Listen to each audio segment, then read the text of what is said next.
Assalamualaikum warahmatullahi wabarakatuh.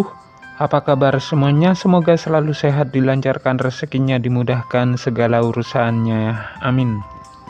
Nah, di video kali ini saya akan berbagi informasi terkait pencairan bantuan PKH tahap 2 maupun BPNT tahap 2 tahun 2025. Nah, siap-siap kehilangan bantuan sosial baik PKH BPNT tahun 2025 di tahap 2 bagi KPM golongan ini setelah Kemensos resmi gunakan DTSN di pencairan tahap 2.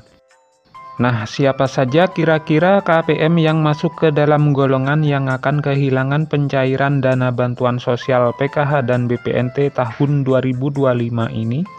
Maka dari itu simak terus videonya sampai selesai agar supaya tidak ketinggalan informasinya.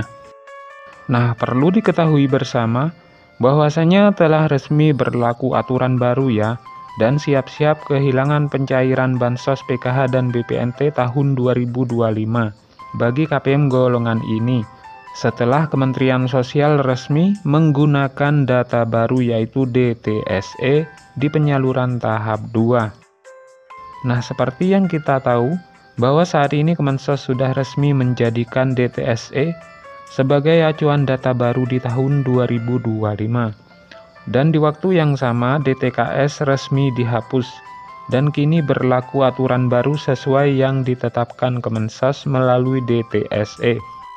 Nah, dengan adanya data tunggal sosial ekonomi nasional, data setiap KPM akan dirombak total sehingga KPM lama tidak bisa secara otomatis masuk ke daftar data baru. Penghapusan DTKS dan beralihkan ke penggunaan DTSE ini menjadi keputusan dan langkah besar pemerintah dalam penyaluran dana bantuan sosial. Sehingga tidaklah heran ya jika KPM lama kehilangan bantuan sosial PKH dan BPNT tahun 2025 di tahap 2. Walaupun perubahan ini membawa dampak baik dalam hal keakuratan dan validasi data lebih terjamin, namun tidak akan semua KPM bisa tetap menjadi penerima Bansos di tahun 2025 ini. Ada golongan-golongan tertentu yang akan kehilangan Bansos PKH dan BPNT tahun 2025. Dan golongan tersebut tentunya sudah ditetapkan oleh Menteri Sosial sesuai dengan hasil pengolahan data DTSE. Lalu siapa saja kira-kira KPM yang masuk ke dalam golongan yang akan kehilangan pencairan dana Bansos PKH dan BPNT tahun 2025 ini? Nah, berikut golongan KPM yang tidak akan cair lagi di pencairan PKH dan BPNT pada tahap 2 tahun 2025. Untuk yang pertama, KPM atau penerima Bansos lama yang tidak tercatat di dalam DTSN, sehingga tidak akan menerima bantuan di tahap selanjutnya. Selanjutnya, KPM lama yang tercoret atau tersingkirkan akibat penambahan penerima baru yang akan masuk dalam daftar. Artinya komposisi penerima Bansos bisa berubah secara signifikan.